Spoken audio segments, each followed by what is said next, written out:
So I just wanted to keep this as a record. Um, yeah, so yesterday I had my first January test. It was the QFT exam, and it went pretty bad. So yeah, I mean, introspecting on some of my mistakes, I think the questions were reasonable because I did go through some of the past year papers. Uh, so I did find the questions were similar, and I think that was still okay because if I hadn't even looked at them, I would probably have done even worse than what I've done yesterday. But one of the things I got to learn is that we need to, we can't be just like, I'll start preparing 1 week ago, which I did, 1.5 week ago, the exam, and, expect to perform well in these exams. And another thing that I got to learn was the time constraints. So we just had like 2 hours for 3 questions. That may sound like, just 3 questions and you just have 2 hours. But the thing is, you have parts and you have a 100-mark paper to attempt. So what happens is uh, you tend to run out of time, and that's what also happened with me for the first time, I guess, because before that, all the written exams that I've done, I mean, not here obviously, but I never had an experience where I couldn't even attempt some of the questions. So I feel that was another learning, that the purpose of these exams was to help us uh, help us look at our shortcomings more carefully and work on them for the upcoming exams, which are in May.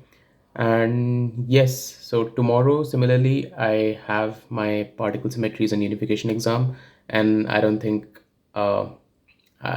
think I'm gonna do great on those as well. But I'm just hoping I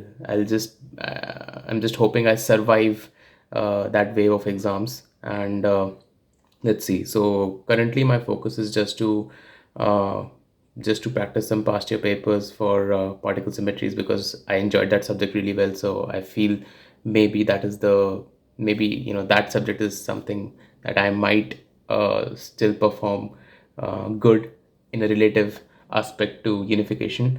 But yes, let's see.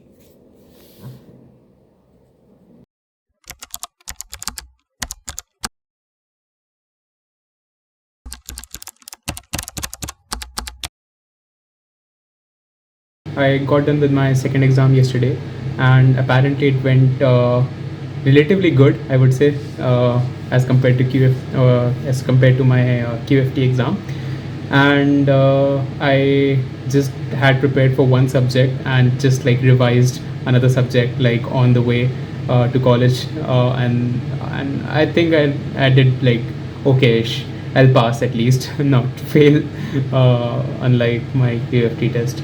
So yes, that was my January test. So I thought in this video, I'll try and just note some of my experiences and let you guys know uh, what how is the pattern of the January test and what is its aim, and you know what you can expect, and yeah, so all these questions.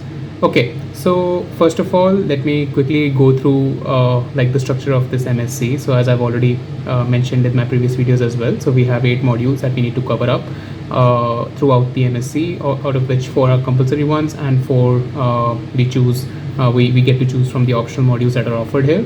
The compulsory ones are basically unification, particle symmetries, quantum field theory, and quantum electrodynamics. And the 3 compulsory ones, QFT, particle symmetries, and unification, had their January tests at the moment that we have now. Now these are optional tests, so these are not tests that are compulsory for anyone to take, and even undergraduate people at Imperial can take these tests. And the good part is nothing is counted, so these you can treat these tests as your practice tests. However, these tests are quite important if you're applying to the theory group here at Imperial, because then these are the ones that decide whether your application would sort of be considered or not considered. And in order to get like recommendation letters from your professors here, it's quite important that you perform good. I don't think I'm getting any recommendation letters from on the basis of these January tests, although as of now. So yeah, that question, that thing is out of is gone for me now.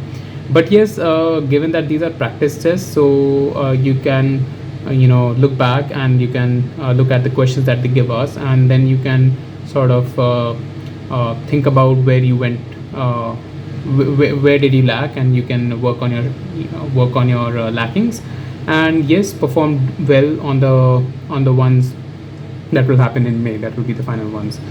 So yes, that was my experience with these tests, and I think I also need to come up with a proper plan to revise the subjects that have already been done in the term one, and also keep up with the modules that are going to come this term, and out of which we have an option to choose from. So I'm surely going to take up the advanced quantum field theory module, and the other course that I am sort of willing to take up is quantum theory of matter. Now it's an undergraduate course, and we are only allowed to take at max 2. So previous one I've taken GR, so general relativity. So I'm thinking just to take up this quantum theory of matter. Well, the other options that we have are like, fundamental, like more core subjects in theoretical physics, like supersymmetry, string theory, and relativity and cosmology, black holes, and beyond the standard model. So we have all these range of courses, but I'm quite unsure of which ones to go for. I had a discussion with one of my classmates as well, and well, I'll probably sit in the first few lectures for some of these modules, such as I was really interested to take up supersymmetry, but then it's deemed as one of the toughest modules as part of this QFFF masters, and we don't even have like a set lecture notes by the lecturer. So that's something to worry about. So if you're really interested in the subject and you think you can cope up, fill in the gaps and everything, that's at least the general opinion that I've heard from many people in my batch. So I'll try and sit for a few first few lectures and then decide which exams to take or not. But as far as like the final exams goes, I think I'll just be taking up the advanced quantum field theory and quantum theory of matter. So yeah, that is it for this video. Yes, I'll keep you guys updated with any further updates.